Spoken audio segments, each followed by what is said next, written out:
Y'all, what's up? What's up? What's up? It's me again, L Teddy 27, Angry Teacher Chronicles.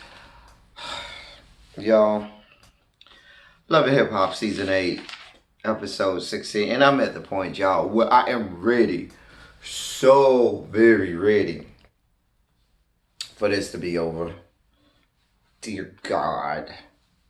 Dear freaking God. Alright, y'all. Love and Hip Hop Atlanta Season 8, Episode 16. Let's get through this fast. We start off, Jock comes to the salon. Apparently, the salon burned. One of the stylists left a hot iron or flat iron or whatever little thing. She left it on with a towel around it, and it caused the salon to catch on fire. They went there. Kendra went with Jock. Sharonda is deflecting. Sharonda is saying, well, it ain't my fault. It ain't my problem. It's your fault, Jock. You the owner. Mind you, this hoe is the goddamn manager. You don't check shit like that. And if the shit was that hot, first of all, the way she was talking, she made it seem like she wasn't there when the shop closed. And so if you were not there, who closed the shop? Who closed the shop? Because if you're the manager and you're not closing the shop, who are you trusting to close the shop? And that's how shit like this gets started. Whatever. Her and Kendra got into it. This, that, and the third. And it was just stupid. I mean, Jock gets whatever he deserves with this young lady, because from her antics, she has not just got disrespectful, she's been a whole ass disrespectful for a long time. So whatever if you lose your money, it's your fault. You allowed this shit to go on for this long, whatever. Keep it moving. Next we have Scrappy with E-Money.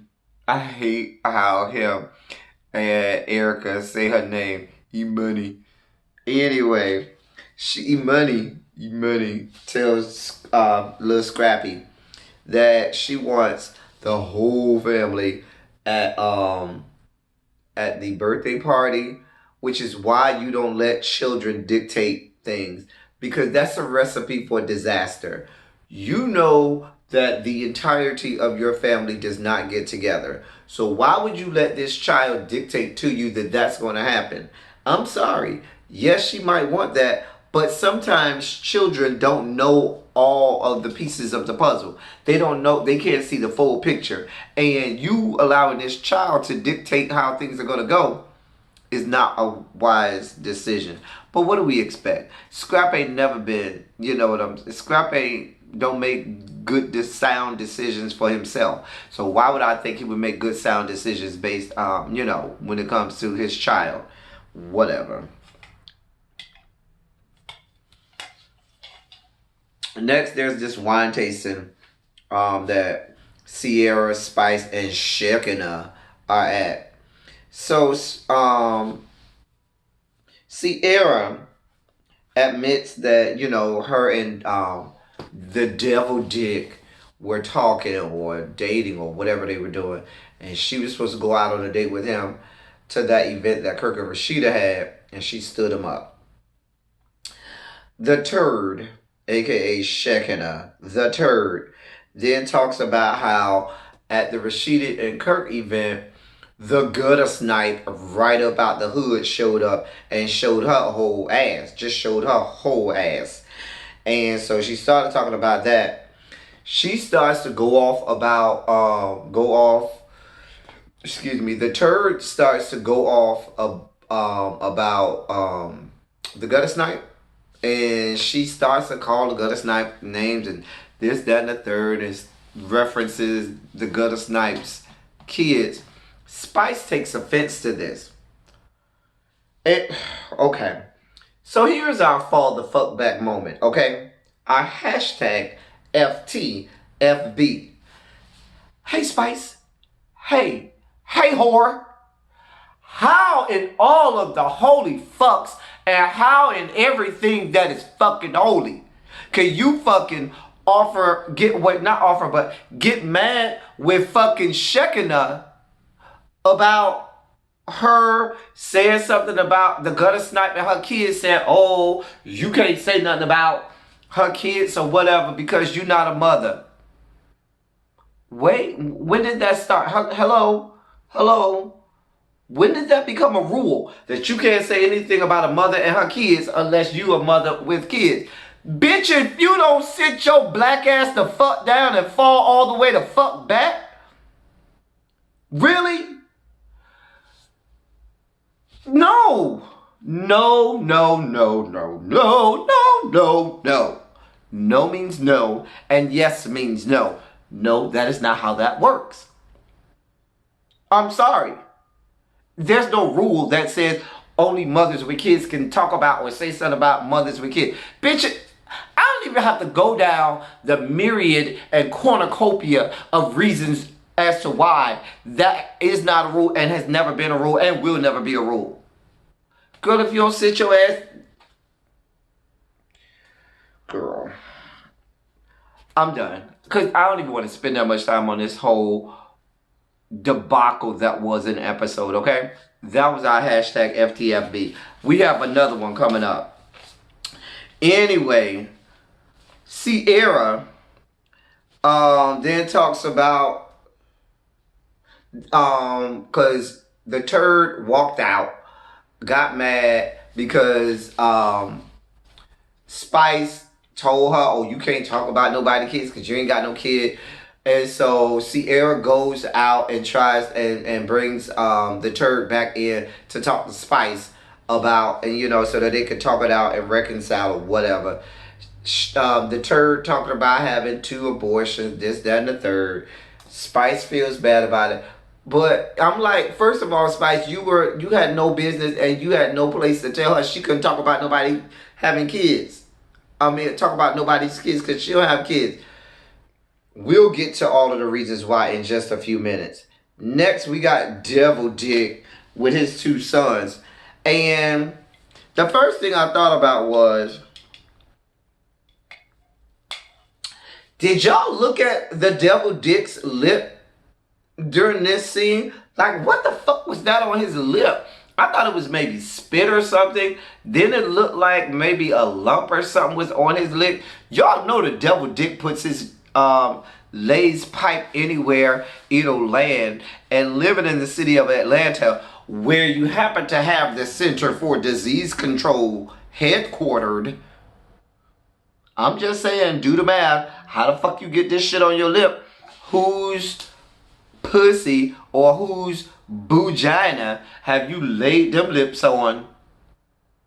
I'm just saying, Devil Dick then had the audacity to kiss his son with that same disease-infected ass lip. Now, I'm not saying it's a problem because I do think fathers do or should have that amount of intimacy with their son. I think that's important. But not when your lip is disease-infected with whatever the fuck that was on your goddamn lip. Do that to that poor child. Anyway. Where I'm at in my notes.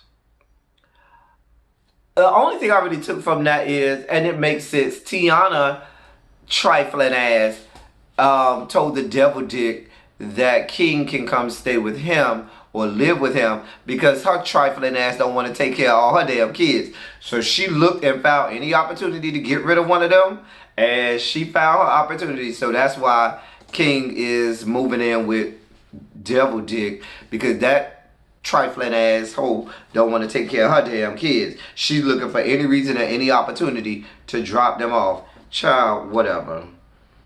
Kendra then meets with Jock's exes. Exactly what we thought was going to happen. Cena tells Kendra all about this rumor. And the thing about it is, she has no receipts. She has no evidence that any of this is true. So she's going off of the word of a fucking psychopath and sociopath and certifiable lunatic that is fucking Carly Red. She's fucking certifiable. And I wouldn't believe that bitch if she told me the sky was blue outside. I'm just saying. Whatever. Then, so what does Kendra do? Kendra says, oh, my ride is here. Her ride happens to be who? Jock. Jock comes. Kendra goes outside, confronts Jock, goes off, walks off. I don't want nothing to do with you. You don't embarrass me. This, that, and the third. First of all, Kendra, this ain't the first time he done embarrassed you. If you ain't been embarrassed and y'all claim to have been together 2 years, have you not watched this show for the last 2 years? You done been embarrassed publicly too many times to name. So now you all of a sudden on your high horse because you're actually on the show now. So now you need the plot line and the storyline. So you're going to show your whole ass now too. Because now this is the last straw. Girl, if you don't sit your ass the fuck down. I told y'all, for her to be a lawyer, she doesn't come off as the sharpest knife in the drawer. Moving on. Jock then goes inside of the place where they were with the kids and confronts Cena and told her, hey, you need to fall all the way the fuck back, this, that, and the third. But no, Jock, Jock, you need to fall all the way the fuck back because you know how Cena is. You knew what Cena was gonna do. Why the fuck, if you are no longer with these ladies and you want to be with Kendra, did you have to go and act like you needed to get their permission to be with her? No. If that's who you want to be with, that's who you go and be the fuck with.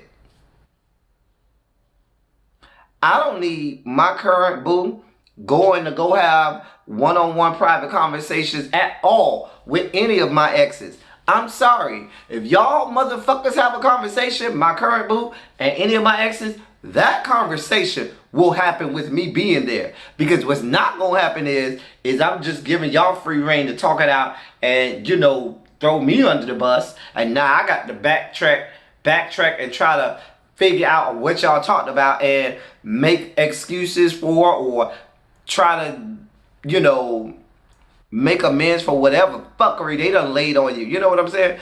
I don't have that kind of energy. We ain't playing them games. You was wrong for letting Kendra go meet with them anyway. You was wrong for even involving your exes in this whole relationship. And it's all over rumors. All about rumors. Whatever. Next we see the gutter snipe right about the hood. At the studio. Spice goes there. Spice goes there with the intentions of trying to understand the gutter snipe. The whole child, this, having kids, this, that, and the third. I really didn't give a fuck. All I got to say is Spice gave us our second hashtag FTFB. She was the agent by which we got our first hashtag FTFB. And now she's the agent by which we get our second hashtag FTFB, fall the fuck back moment. Hey, whore. Hey, bitch. How the fuck can you go around dishing out advice to somebody about fucking kids and children and your stinking ass don't even have your own kids? So you in the same boat as fucking the gutter snipe. So how the fuck can you tell her anything? You don't have your own damn kids. I said this way back when, I think episode 1 or 2. You over here talking about, oh, she was crying and snot bubbles and all this. I miss my kids. But why are they not here with you? You in Atlanta living your best life, traveling all over the country and stuff like that. And your kids living in a third world country.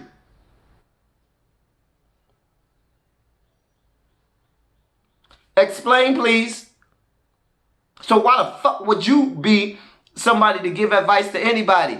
Girl, if you don't sit your ass the fuck down somewhere and fall the fuck back. Fall all the way the fuck back. Take it back, hoe. Run it back, bitch. Fall the fuck back. I'm moving on. I can't with these people. That was our second and last fall the fuck back moment. Next we got BK shows up at Sierra's shop. Did y'all see what he had on? Just looking like a whole ass clown. Like, I could imagine you putting white powder on his face and giving him like blue clown hair and him being Krusty the Clown. What the fuck did he have on? Just a clown. And it makes sense that he's with Ciara, who also looks like a clown every time you see her. They deserve each other. They are perfect for each other. They reconcile, express their continued love for each other. And moving on, they deserve each other. Next, we're at Erica Dixon's baby shower. E-Money tells Erica that she wants the whole family at this birthday party. Another bad idea. Another time you got parents acquiescing to the wishes of children when they know full well that it's a bad idea and it's not in the best interest of anyone. Whatever. Rashida then tells Mama D she's going to have this mother's brunch. And she want Mama D to come and bring Mama D's daughter. What's her daughter name? Scrap sister. I can't think of her name. Whatever. And so everything should be good with that. Then the girls talk about Tokyo being MIA. I'm just running through this shit real fast because I just really didn't care. Then Rashida talks to Carly about KK having his book signing. Are you going? Carly says no because she don't want to run into Devil Dick, and she kind of stayed out of the same spaces with him because she wants to focus on her fiance. We know full well that shit ain't going down like that. She gonna find her way there, and she did. Nobody believes Carly. Nobody believes anything she says. Next, you got Mimi, Spice, and Ciara. They go and show up at Tokyo's house, wondering where she been. Tokyo says she's depressed. Her dad moved to Africa. Her godfather got shot. Her mama had a whole bunch of surgeries. Her grandmother died. She ain't had a chance to really deal with it. She's a young girl. She's 24. And sometimes at that age, it's hard to compartmentalize and deal with and sort through a lot of things when they happen all at one time. So she done been MIA and been trying to get it together herself, not knowing that sometimes your worst enemy is staying by yourself. But whatever, they try to support her. All this lovey-dovey bullshit. This is Love and Hip Hop Atlanta, and I didn't come here to see all your lovey-dovey bullshit. All these feel-good moments. Not here for it. Anyway, moving on. KK's book signing happens, and Mama D talks about E-Money's birthday party and the fact that Bambi's mom is going to be there, Cece, and the fact that Cece is a whole ass disrespectful. And I love when Mama D said, she ain't shit in the confessional. This shit was so funny. Mama D talked about Cece so bad, be like, she ain't shit. That shit was so funny to me. It made me laugh. It made me laugh so hard. Rashida then comes with Cardi, and they talk to Devil Dick and his brother Sass. Carly and Devil Dick have this awkward moment. It was like, whatever. I can't make sense of this whole episode, y'all. It was so much. Like, if I get one more episode like this, I don't know if I'm going to make it to the end of the season. Because I cannot force myself to watch the unwatchable. We end the episode with Carly and Jock having this confrontation. I mean, the shit went nowhere fast. The shit was stupid. It was dumb. Why don't they understand that they are toxic for each other? Stay out of the same space with each other, from each other. I mean, they are toxic at this point. Whatever. I'm so done with this episode. I'm about done with this whole Love and Hip Hop Atlanta. I'm just so done with it. And that was it, y'all. That was the whole episode. That's all I got for y'all. I will be back next week. However, the jury is still out if I will be back past next week. Because this episode and last week's episode gave me nothing. And it was so painful. Like, I would rather take razor blades and slit my wrist and carve my own eyeballs out with those razor blades than sit and watch another episode like this week and last week's. Whatever. That's all I got. I'll be back next week, y'all. Same bad time, same bad station. Thank y'all for coming. Y'all drive safely. That's all we got.